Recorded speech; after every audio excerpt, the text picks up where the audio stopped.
Hello, dear parents and guardians. Your students may have come home talking about superhero long division. Don't worry, this is the same old traditional long division that many of us grew up with. But here's the story. Ms. Kiger developed a backstory to help the children remember the steps in a short period of time.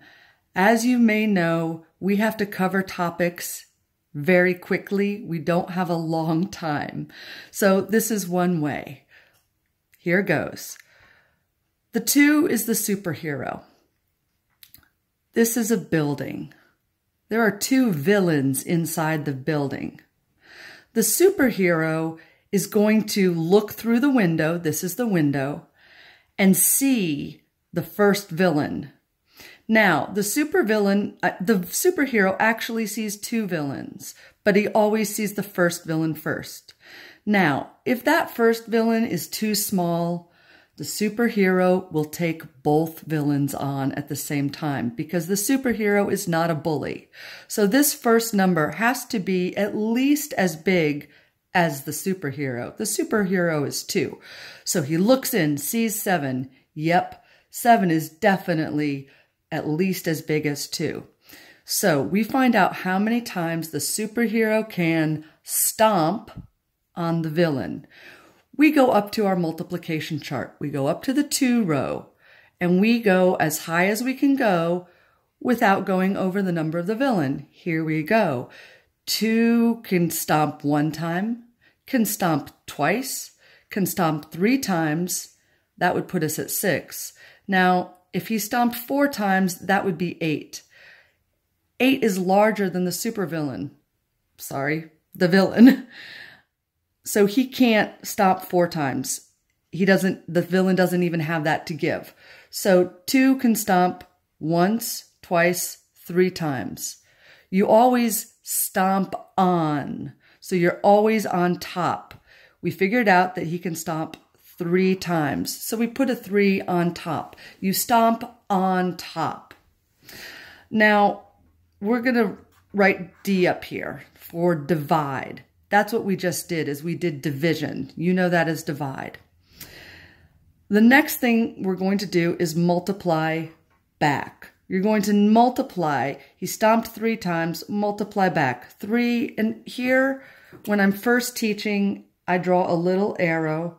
And we say multiply back because there is a sort of a poem, a tune that we may use to memorize the steps also. So this might be helpful later on. So I put a little arrow and then another little arrow and then another little arrow so that it flows in a circle. And you can see you're going backwards and you can see where you put your answer. 3 times 2 is 6. Kids should soon realize, maybe after a few days, that this number is always the amount of superpower or the amount of stomping that they could do. We're still using different language, so the amount that you can take away from the villain, you know, that's sort of what I'm doing. 3 times 2. So I'm going to put an M up here for multiply. First we divide, then we multiply. 3 times 2 is 6.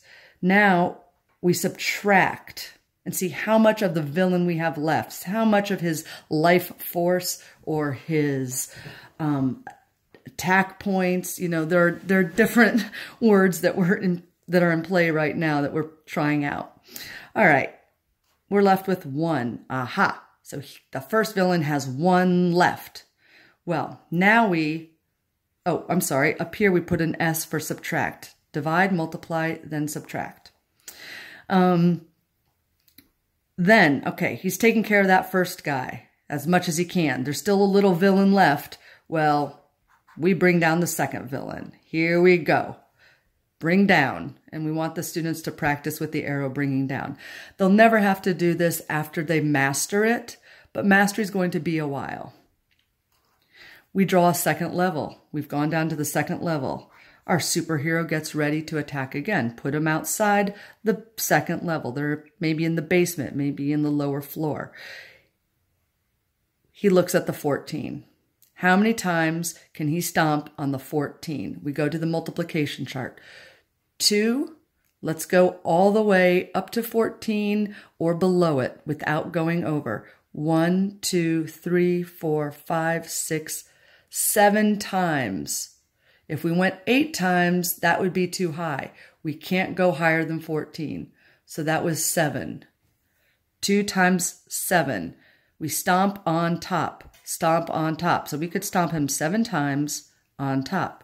Follow the red arrows. 7 times 2 is 14.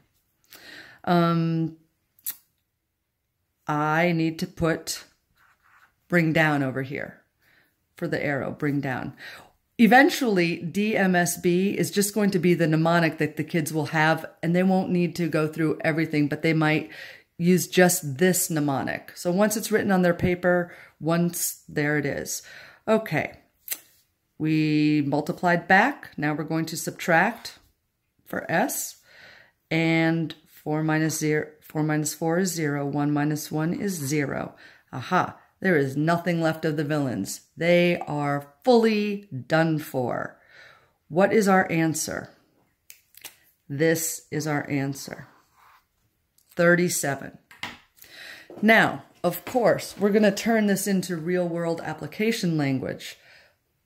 And that is, of course, this is the large number 74. We need to divide it into 2 groups. Well, then each group will have 37. Or you could say this is 74 divided by 2 equals 37. You can then take it to the next level.